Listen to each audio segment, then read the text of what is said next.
सुंदर वन जंगल में बहुत सारे पक्षी रहते थे। सभी पक्षी बहुत ही मेहनती थे। सारे एक दूसरे के साथ मिलकर रहते थे। उसी जंगल में रानू और लाडो चिड़िया भी रहती थी। लाडो चिड़िया अपने पति भोला कौवे के साथ रहती थी।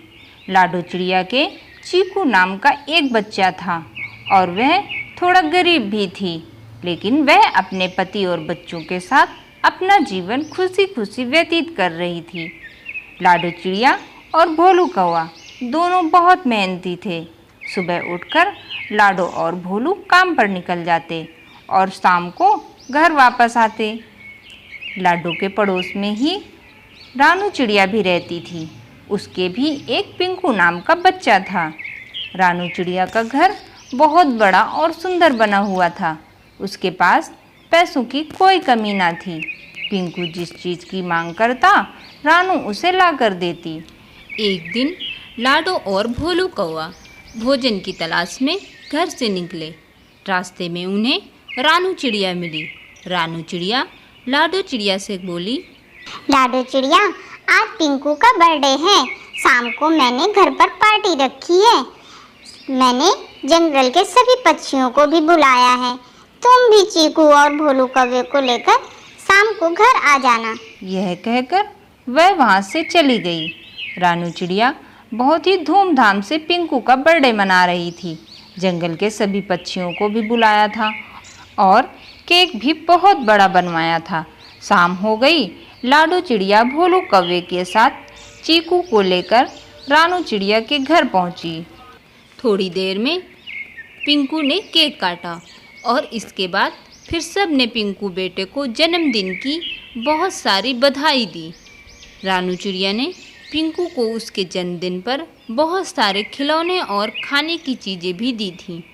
पिंकू अपने सभी खिलौनों के साथ खूब मज़े से खेल रहा था। चीकू दूर खड़े होकर यह देख रहा था।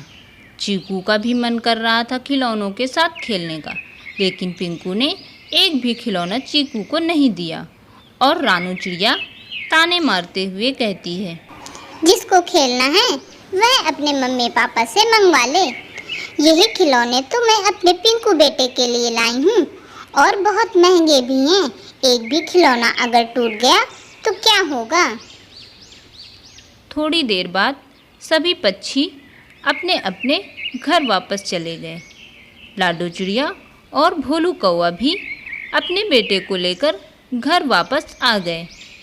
घर आते ही लाडो चिड़िया से चीकू ने कहा, माँ, इस बार मैं भी अपना बर्थडे ऐसे ही मनाऊंगा।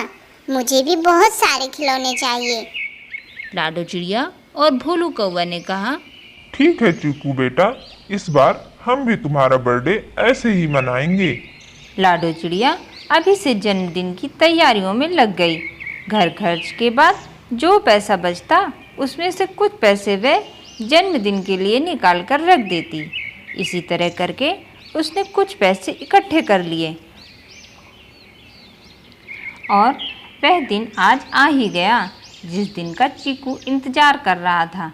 सुबह से तैयारियां चल रही थी। लाडो चिड़िया और भोलू कौवा बाजार से कुछ खिलौने भी लेकर आ गए और घर पर ही उन्होंने अपने बच्चे चीकू के लिए केक भी बनाकर तैयार कर लिया। शाम हुई और सभी पक्षी लाडो चिड़िया के घर आ गए। फिर लाडो चिड़िया केक और खिलौने लेकर आई। चीकू बेटे ने केक काटा और फिर सब ने उसको जन्मदिन की बधाई दी। रानू चिड़िया ने ताने मारते हुए कहा, यह केक कितना छोटा है।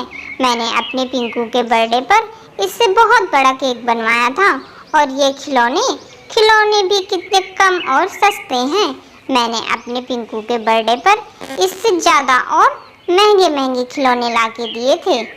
लेकिन पिंकू बेटे का खिलौनों के साथ खेलने का बड़ा मन था।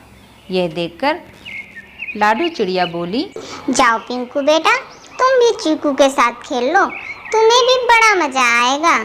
यह सुनते ही चीकू बोला, मम्मी, जब मैं पिंकू के बर्थडे पर गया था तब तो इसने मुझे नहीं खेलने दिया था और अपने खिलौने भी मुझे नहीं दिए थे, तो मैं क्यों इसे अपने साथ खेलने दूं और अपने खिलौने भी इसको क्यों दूं?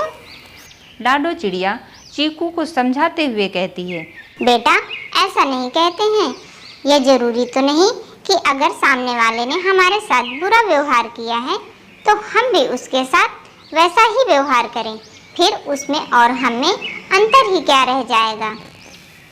तो बच्चों, हमें इस कहानी से यह सीख मिलती है कि हमें कभी किसी के साथ बुरा व्यवहार नहीं करना चाहिए। तो दोस्तों, आपको हमारी कहानी कैसी लगी? अगर स्टोरी अच्छी लगी हो तो कमेंट करके ज़रूर बताना और स्टोरी को लाइक एंड शेयर ज़रूर करना।